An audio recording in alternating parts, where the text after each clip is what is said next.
time in the market beats timing the market, I'm starting to believe myself. It just makes me shit nervous. Then you have lowered the risk of being in a negative quite significantly. They can help you further in life, even when they're not here anymore, right? Excuse me. So early on, you learn to kind of face that there's a bigger world. Welcome to Northern Lights with Bente, Madeleine Bjørnestad Røed. You are one of the bravest female entrepreneurs within the very male-dominated finance tech space. We're very happy to have you here. And your company, Stacked by Me, where you're the founder and the CEO, is on a fast trajectory, growing also into Sweden, based in Norway. So these are exciting times for your company as well. And your vision is to close the finance gap between men and women. So that in itself is a huge challenge. I've noticed you over the past few months, Madeleine, and you have this relentless energy, like non-stop energy. And at the same time, we're in a very challenging period in the marketplace. Every day is different. The markets go up and down, but mostly it's like one shock after the other. And for you as an entrepreneur in this space, I just wanted to ask you, how do you feel personally about what's going on? So I'm quite unstressed, I think, after 5 years of teaching retail investors, normal people who are not professional investors, that time in the market beats timing the market. I'm starting to believe myself. And just thinking back of my career, in Pareto Securities and in Pareto Asset Management, I'm not that old, but I've already experienced like 3 crises. And what I've seen is that every time the market comes back, and that no one, not even the best investors, normally manage to time the market correctly. So I think it's just important to stay invested, have a long time horizon, and keep investing. Yeah. But isn't it a little different, or maybe much different, from the financial crisis in 2008? Some people even compare with the oil crisis back in the 70s, which we understand is very different. But things are happening very fast, and there's also this perfect storm of, we have a huge geopolitical disruption. We have wars, and we have AI inflicting the markets big time. So is it really true that it just will pass by? Well, right now, the Hormuz Strait was closed again, and yet the markets didn't move. Actually, they went back up. So I think the markets are pricing in right now that this conflict will be resolved. And personally, I think as well that, if Trump wants to have a good midterm, right, he's gonna want to close this. He doesn't have the popular opinion in the US.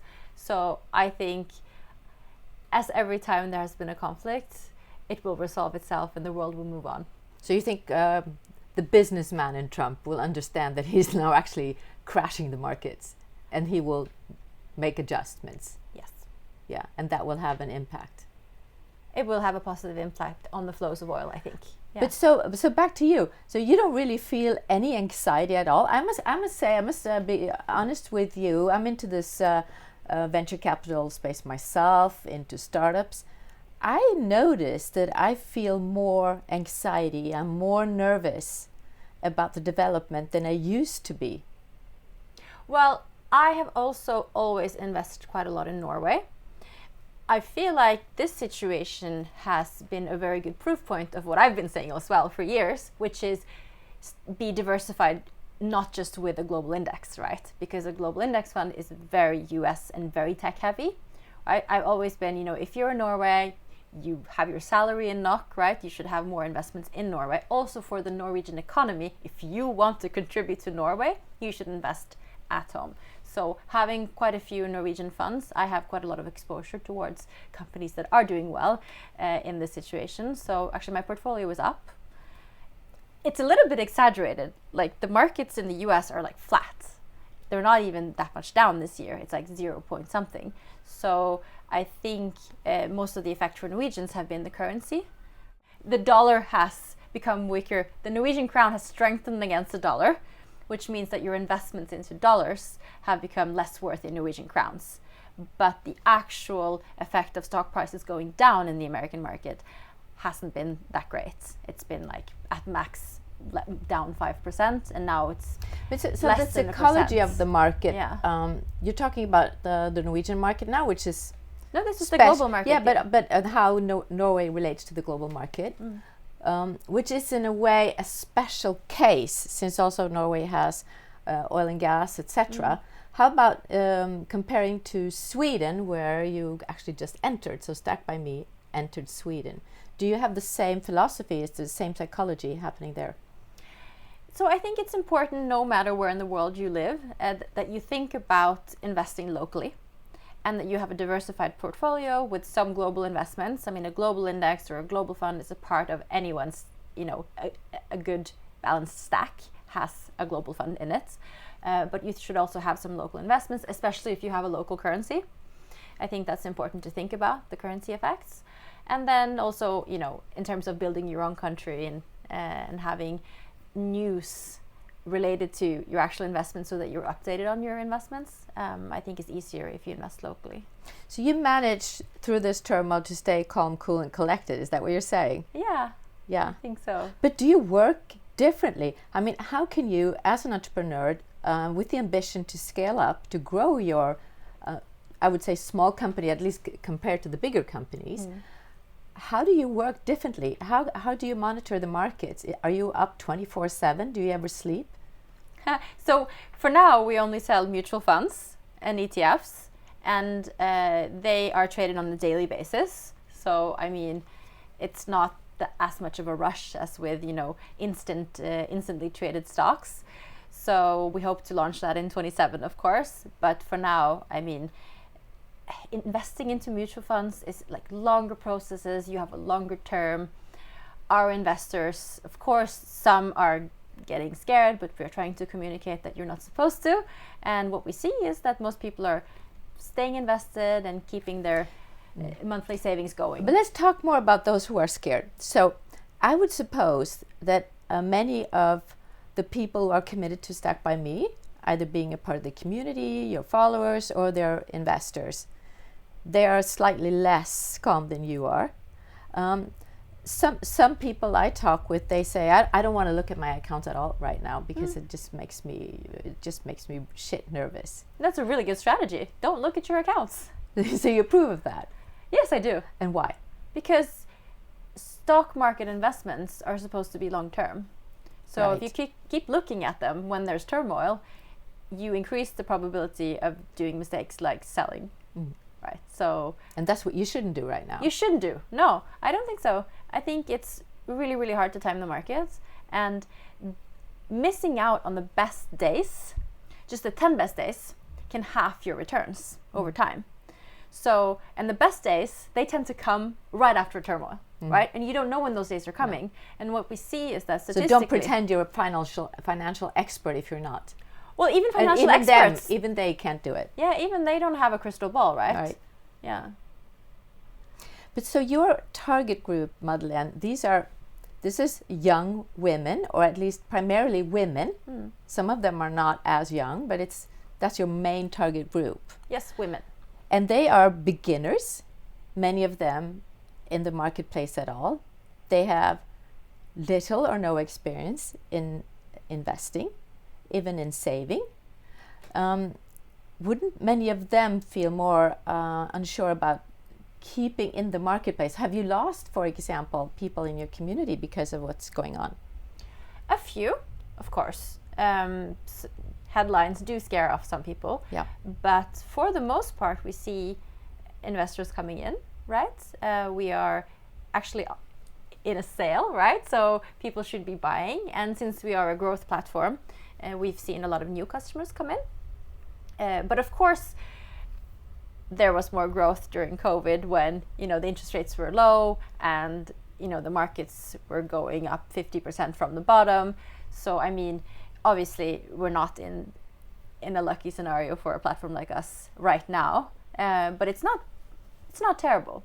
Markets are up for the most part. They've been up for a few years. Interest rates are a bit high and they're not going down as expected. So the markets have been corrected. Do you need to correct like some of your approach and strategy? No, I think the most important thing when you make a strategy is to stick to it. There are a lot of good strategies. Strategy drifting is not one of them. So if you made a strategy, unless the world has changed completely. So this is a good principle for entrepreneurship as such, isn't it? Yeah. To follow your strategy. Yeah.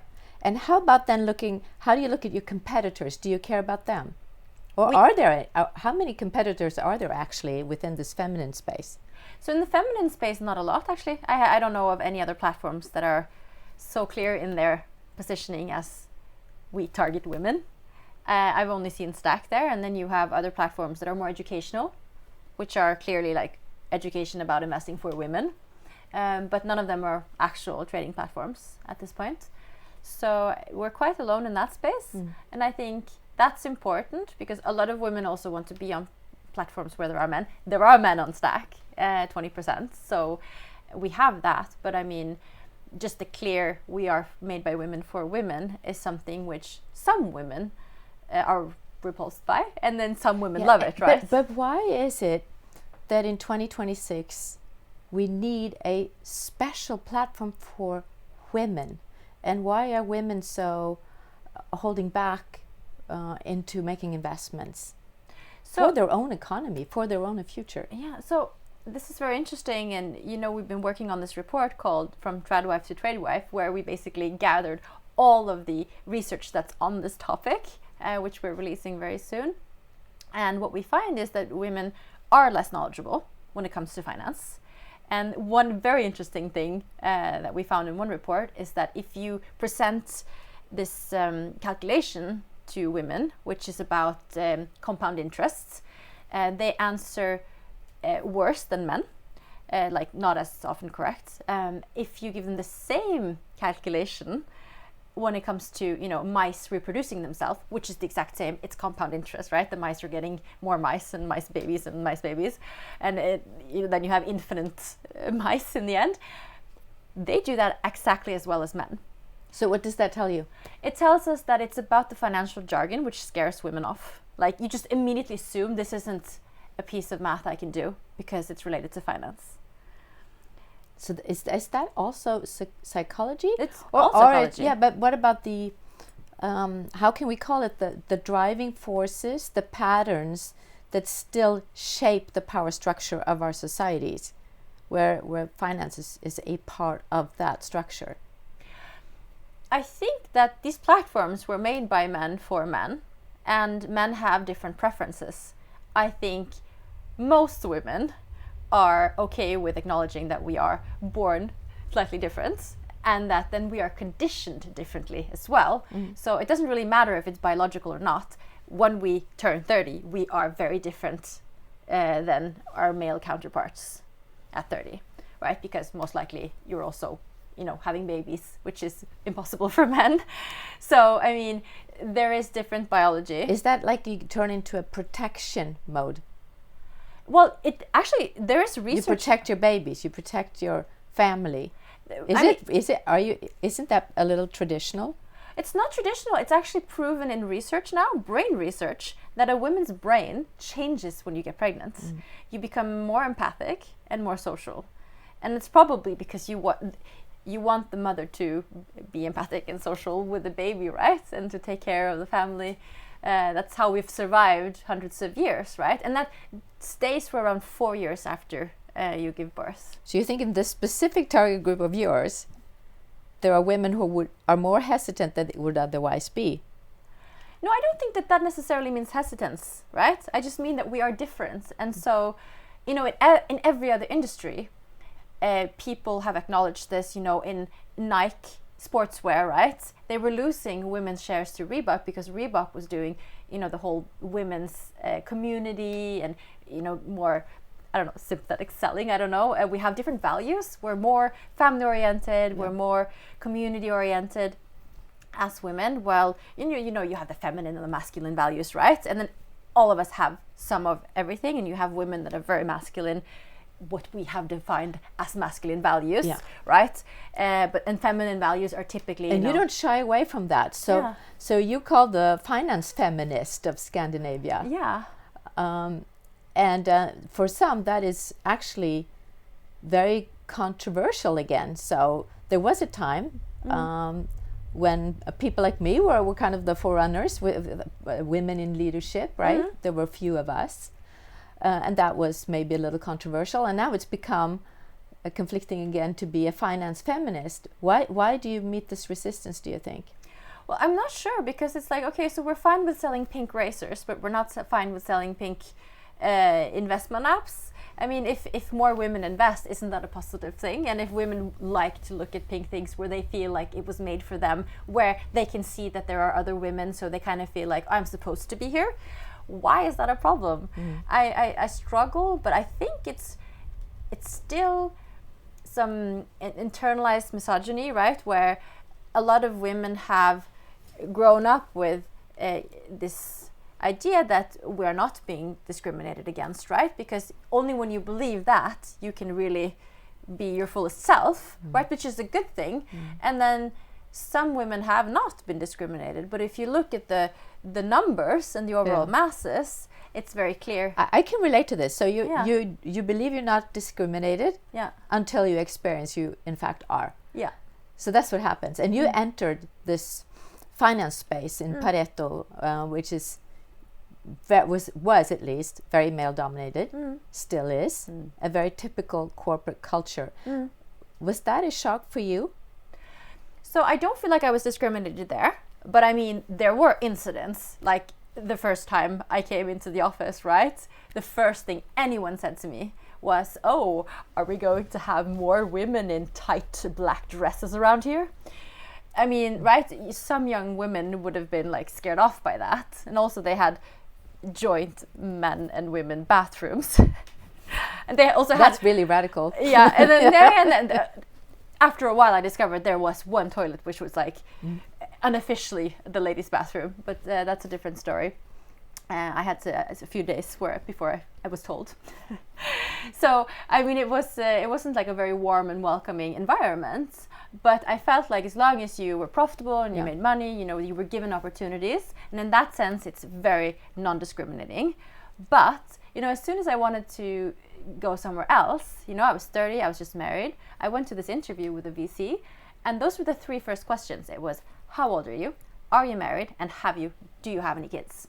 So VC in terms of venture capital. Venture capital, yeah.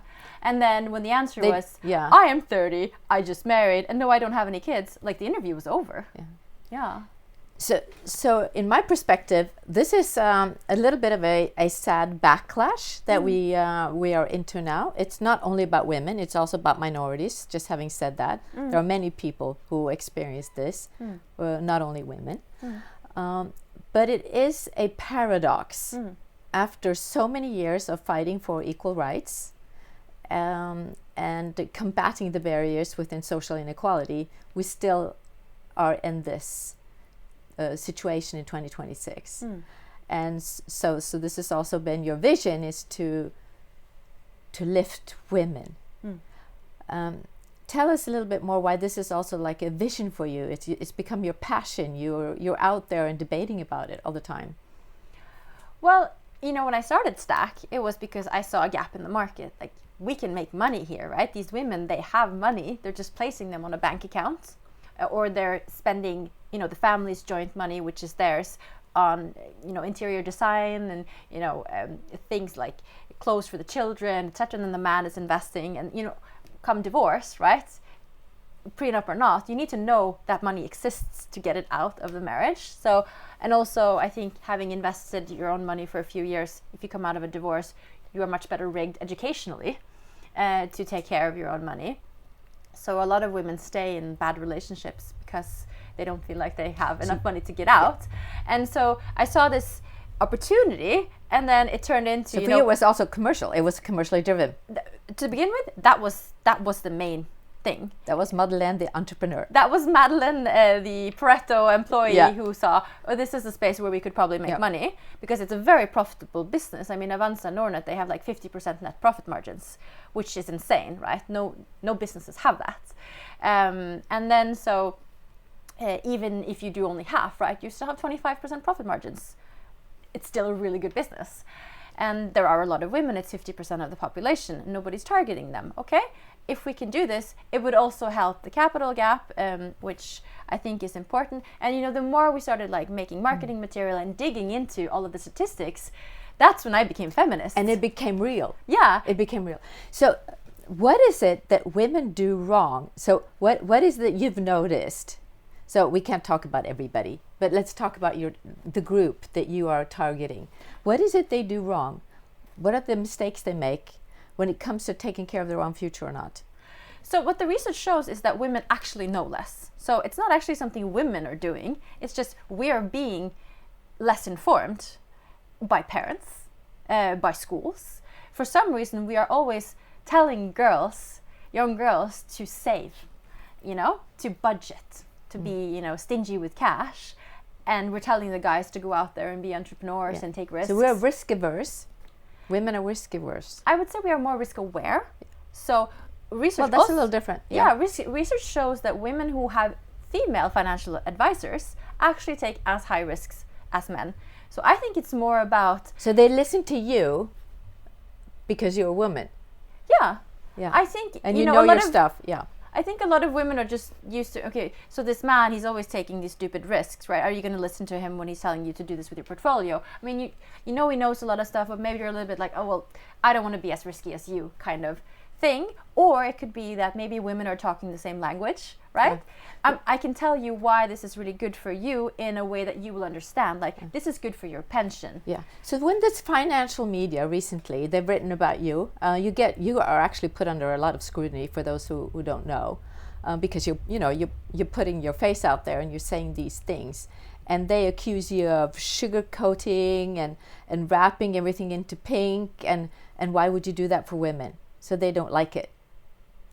Well, I mean, why are they wrapping everything into dark mode? It's the same thing. They're doing it but they're doing it for the guys, right?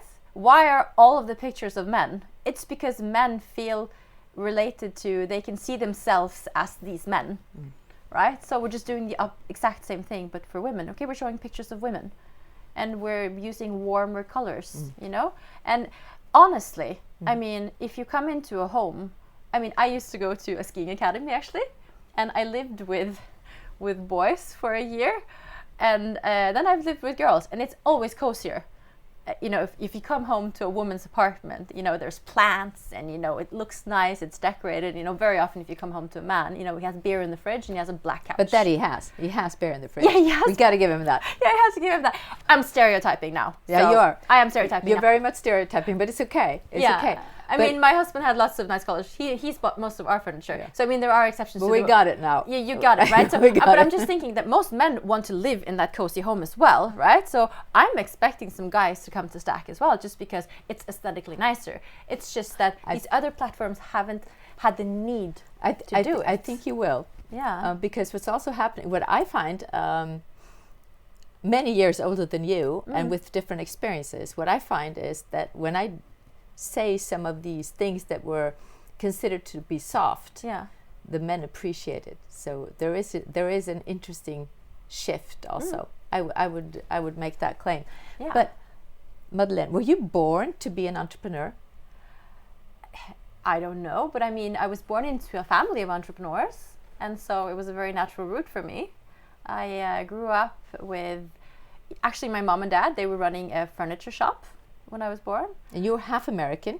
Yes, I'm half American. And my mom has always started stuff, but she has troubles finishing her projects. So, I mean, but she did run the furniture store with my dad for a while. And then they got divorced, they stopped that. But I always had my grandmother, who was an entrepreneur. She imported Japanese cosmetics. So that was sort of like our family business and the family rock.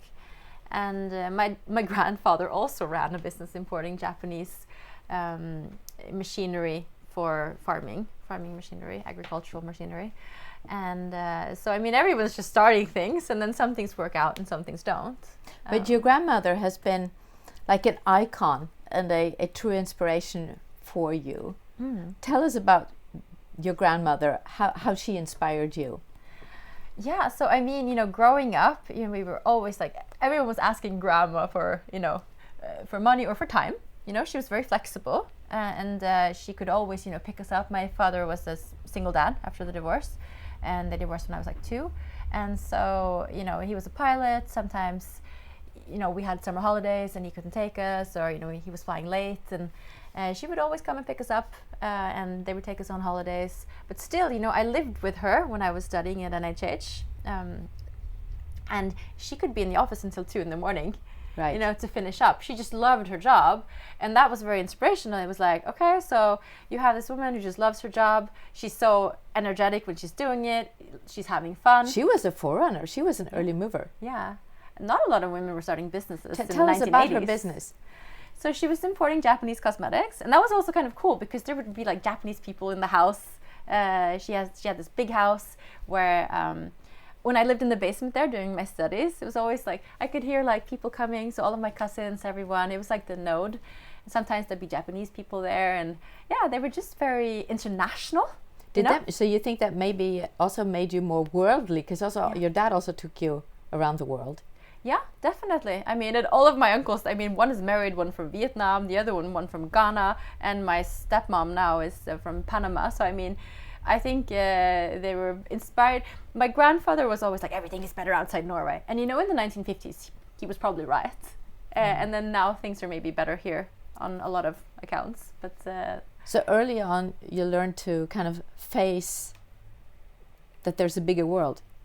Yes, definitely. And to look to countries outside of Norway for inspiration, right? What did your grandmother teach you? Is there anything like, if we go back in time, we are all shaped by our childhood, upbringing, where we live, who we meet, and your grandmother is your kind of a heroine, right? Yeah. What is it? Is there anything special that she taught you, or that you can remember a moment in time? Well, I think, overall, why we all remember her so well is that she always took the time to talk to people and to us, I remember her sitting, she had like this comfortable chair next to the phone, the landline, and she would just sit there for hours in the evening. Sometimes I was a bit bored when I was visiting because someone would call and she would just sit there for an hour and talk. But I think, that's how she managed to, get people to sell her products. She related more to people. Yeah. Yeah. And she always took the time for people. Yeah. You also spend time, right? You spend a lot of time in your work. You go very deep in, you go broad, you're all over the place. So, and you miss her, right? Definitely. It's very tough to talk about even. But she, having a single dad, right? We spent a lot of time there. So, yeah. It's good. It's good to have these women that can be your icon, or who can kind of, I don't know, they can help you further in life, even when they're not here anymore, right? Yeah, I think role models is also something that we found in the report. Excuse me. We found that missing role models is one of the main reasons why women don't invest as well. And it's interesting because Victoria, who works in Stag, when she got 100K from, when you finish the military in Norway, you get dimmepenger, it's called. You get like a big lump sum. So Victoria works with you, so exactly. On marketing, etc. Yeah. And she asked her dad to invest the money. And he was like, no, you go do that yourself. You should learn. And she was like, no, I don't want to be a finance bro, right? Because she didn't want to be associated with, a wolf on Wall Street, right? And women don't... Oh, was that her image? Yeah, she was like, I don't want to be one of those exit guys, Wolf on Wall Street, suits. I mean, you don't assimilate with that at all. So I think what we need to build is, female role models in the finance world as well. Well, you're one of them now. And I think one of the things you're doing, Madeleine, is you're demystifying this space. So people like you make it accessible to any one of us And you even say that if you can buy a pair of jeans, if you can take your kid on activity or go on a vacation, then you can absolutely put some money aside for your own future. So you make it that simple. Let's break it down a little bit to what kind of advice you actually give these young women and also some men. Let's say I have, on a very good day, I've been planning for it. I have 500 euros, and I want to put it into something meaningful. What would you do with that one-timer? I would split it into 2 or 3 funds. Put half of it in a global index fund, and then I'd put half of it in Norwegian. Here in Norway, actually, there are quite a few active managers who do better than the stock exchange. Right now, it's been difficult just because oil has gone so well, and Equinor is such a big part of the Norwegian stock exchange. So you can also put it in a Norwegian index if you think that's easier. So it's something locally, something globally. Yeah, make it simple. And then if you want to have something which is a little bit more interesting, you can take 1/3 maybe into, if you like tech or if you like investing into startups. You want to do a little risk. Take a little risk. Take a little bit of risk in Investing stock by me or something risky. Yeah. Or if you don't like taking risk, maybe put a little portion into interest rate funds, fixed income. So let's say I did this. So I decided to prioritize that instead of consuming, right? And just a little a mid-stage before we go further. Let's say we want to do it on a monthly basis. But what is it that women who are very tempted to make all these spending, what is it we shouldn't spend money on? So now we're at the beginning of trying to do these smart things, right? Make it simple. What is it we should stop spending money on? I think women in general are quite good with money. And I think we should stop shaming women for spending money. So that's a message. Yeah, I think in general, women are not spending too much money. But I think that we can talk to our partners, about how we spend the family budget. If a woman gets a bonus, maybe she buys a new couch, right? Which is nice for the family home. Everyone's enjoying it. Talk about splitting that cost, right? And then also investing half. Not always taking, all of the kids' clothing. Maybe have a joint account so that you're both paying for it. So you also have some extra. It feels like women are spending a lot of money on the family, which I think is good, right? That money should be spent on the family. But it's not fair if the woman is taking all of that cost and he's investing. And then, especially if you have some kind of prenup where you don't take that cash out of the marriage. And also, and most women actually do end up alone at some point because we live longer, right? You outlive your partner.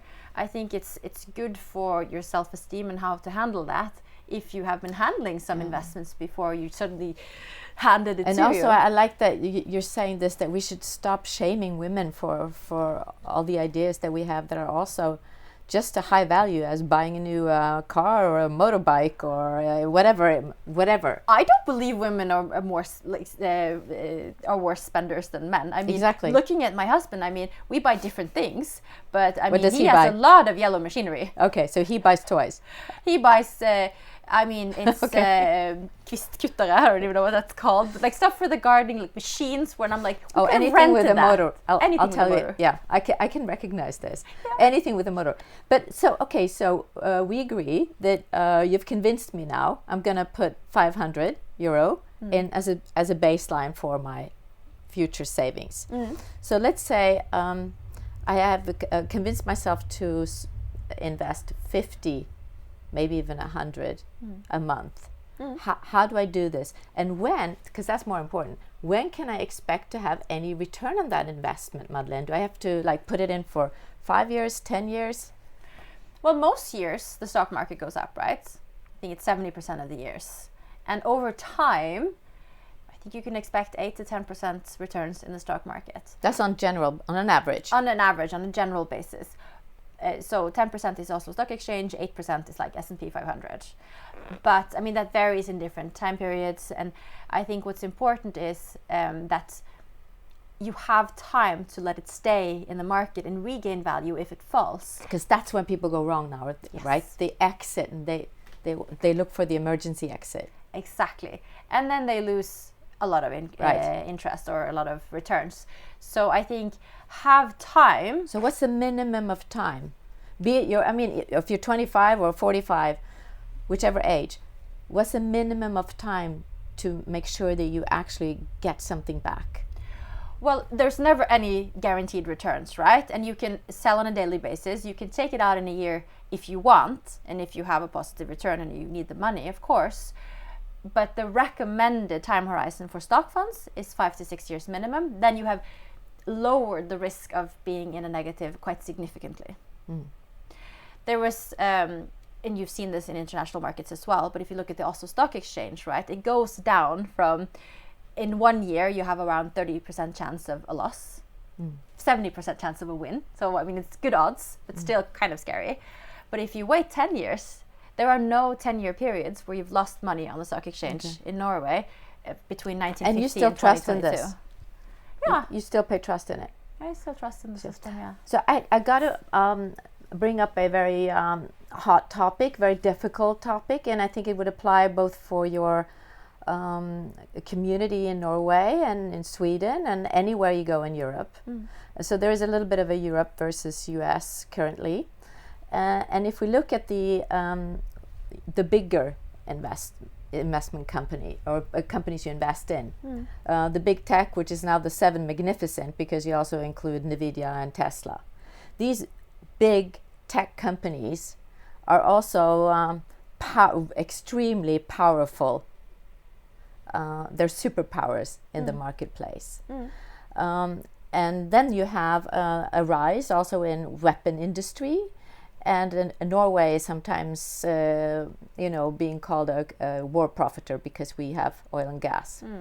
So I'm not expecting you to answer all of these political issues, but is there an ethical dimension that you are concerned about? And like, especially since you talk as a feminist, you're interested in the female population, which are more concerned about those kind of issues than men. How are we going to approach this? Many of the index funds are also highly profiled towards the US markets and towards the big tech, for example. Well, there are plenty of smaller niche funds you can choose, right? And there are a lot of good index funds now with filters as well, right? You have Store brand is a big brand in both Norway and Sweden, where they have put filters on their index funds to take out, vice and take out tobacco and take out oil and gas even. So I think there are alternatives now if you don't want to invest in that.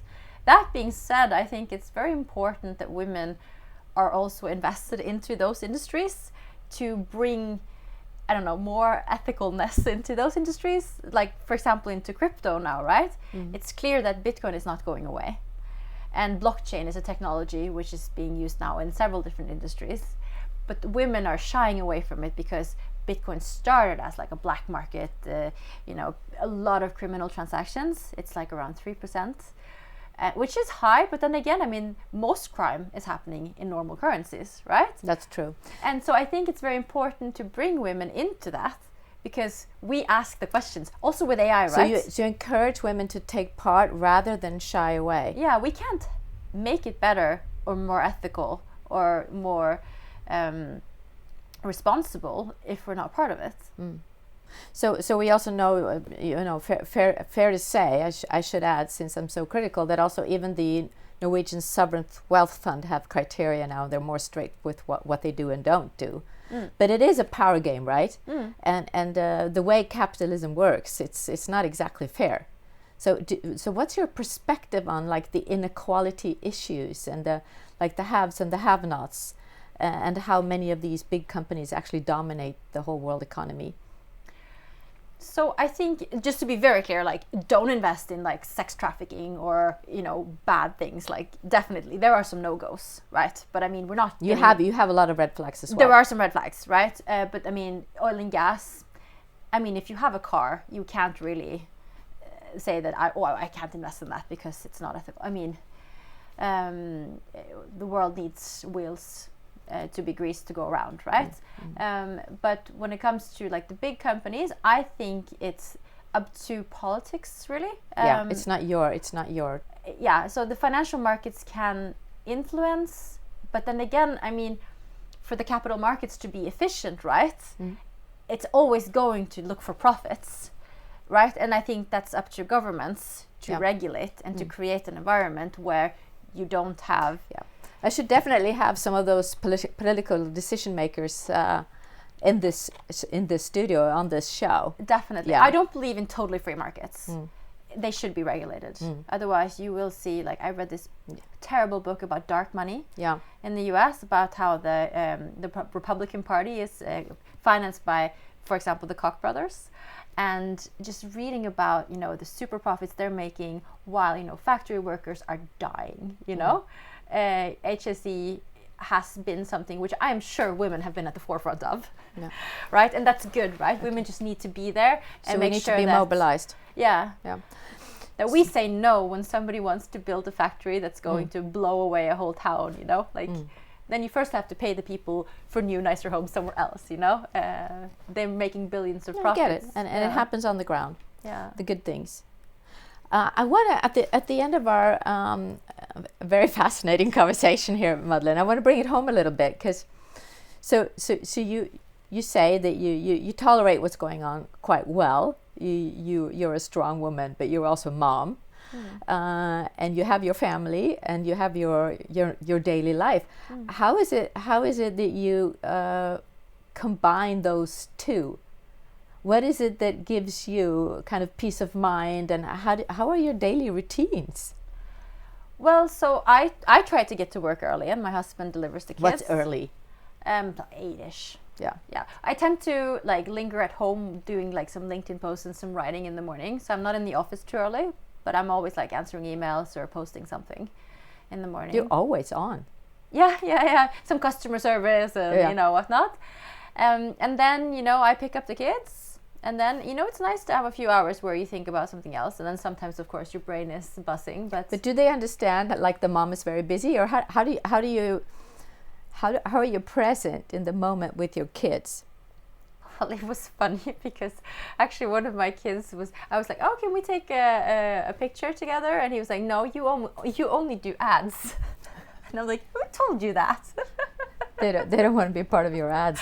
Well, my youngest one, he loves it. That's a very sensible statement from your small ones. How old are they now? They're 2 and 4, but turning 3 and 5. Yeah. So, I mean, but the little one, he loves being on the camera. So, I mean, but the older one, he says no. So, that's interesting. The stability. So, your husband and you've chosen to live in a small town and with everything within reach. So, your mind is global, but you live in a very local community. Why this choice? So during COVID, we were kite surfing and we had some beers and we walked past this beautiful lot, and my husband was like, you know, that's for sale. We could build a dream house. And I was like, oh, that sounds nice. And then we bought the lot, and 2 years later, I mean, we made a really nice house and everything. And then COVID went over and people stopped working remote, and it was like, shoot, what do we do now? But he kind of commutes to the US and he's away sometimes. And I've set up an office in Larvik. And I think it's worked out. But we are busier than most people around us who have, I would say, maybe calmer lives. Yeah. But you like that? I like that. Yeah, I do. Yeah. So you have a little bit of both worlds. Yeah. And it's really good for the kids to be in that, right, calm environment with kindergarten. Lots of family. Yeah, and so there's a good kindergarten close by, and we spend like 10 minutes delivering them and getting to the office, so we're not wasting any time. Is there any recipe, like for is there any advice that you could give to other, it doesn't have to be women or men who are going to make a kind of career at the same time as you build your family and you try to live your happy life? What are your lessons learned so far? I think it's really important not to plan your life around your career, to be honest. Just, I mean, if you want kids, have those kids. They're the ones who are going to remember you, you know? You're not going to be remembered for your work, like very few people are anyways. So I think it's important to have that family. And I think it creates better leaders as well. I mean, I have learned so much about humans from having small humans in the house. So they help you also, actually. Yeah. In your mindset towards everyone else. I feel like sometimes grown-ups can be quite similar to the small humans.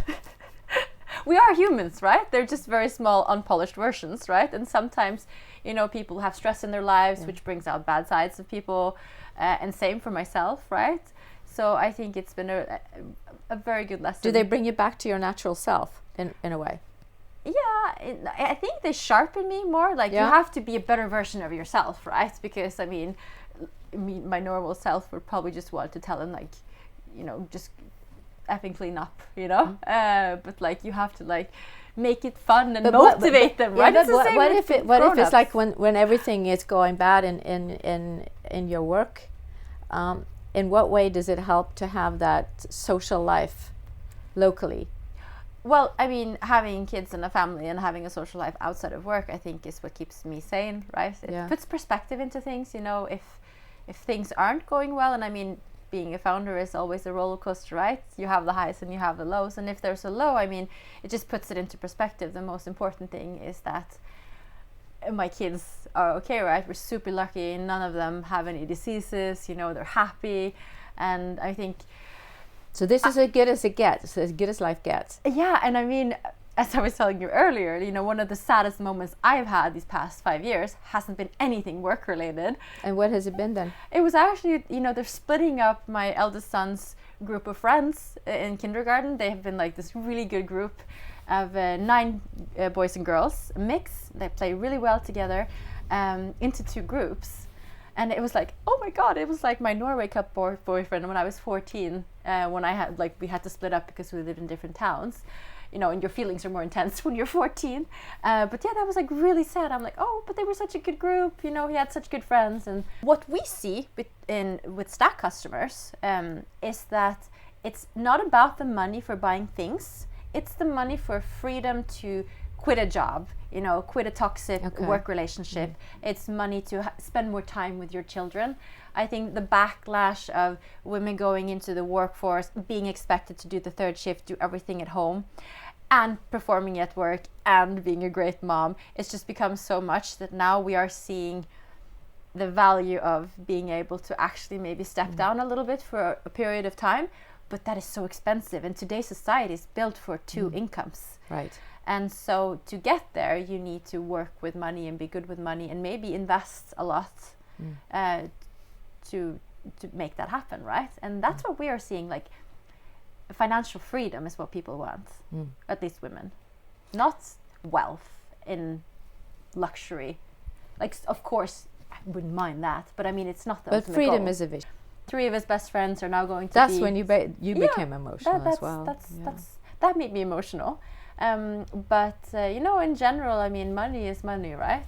Yeah. So even you believe that, yeah. Yeah, it's not all about the money. No. Sometimes I feel that our society has become all about money. It's like greed is good. That slogan is back again. Like money, money, money. More. Yeah. Yeah. Financial freedom. What's the best advice anybody's given you? I think one person said to me very early that you shouldn't take all advice that you're given. And I think that was very good advice, because over the years you get so much conflicting advice, and I think you just really need that's a good one. But who do you listen to? So I listen to Trygve, our chairman. Yeah, he has a lot of good experience. I listen to my husband quite a lot. He is, although very stubborn, and annoyingly manly, confident sometimes. Still, he has a lot of good problem-solving skills. So I listen a lot to him. I do, yeah. And I like to listen to Victoria, who I work closely with, and yeah, a good group of people. Yeah. And I have and people I talk to. You keep them close. Yeah, but I talk to my sisters. I talk to, you know, some of my friends for this and some of my friends for that. You know. And you can do that as an entrepreneur because you don't report to a big corporation's board, right? No. You have freedom. Yeah. What's the best advice you can give to our viewers and listeners, do you think? I think it's to say yes and jump into it if you're given a chance. I think that is where women, and I need to step up. I think that's a very annoying thing, right? I mean, women are not given a chance as often, so we need to be even bolder, right, to get those chances. And very often we've been told that we're not being told as often that we're great, right? Great women are praised, get negative feedback. What was it, like 73% of the time? And a great manly leader, he's getting negative feedback only 5% of the time. So we just have to take more negative feedback. So brush it off. It's not you. And just say yes, because, you know, ultimately the reward of doing something is going to be probably higher, hopefully, than if you didn't do it, even with a negative feedback. Be brave. Be brave. Yeah. Step it up. Go out there. Yeah. Thanks so much, Madeleine, for being on this show. We're here at House 21, and we will be in soon with more episodes. Follow us on Spotify and YouTube. Thanks, Madeleine. Thank Great you. talking to you.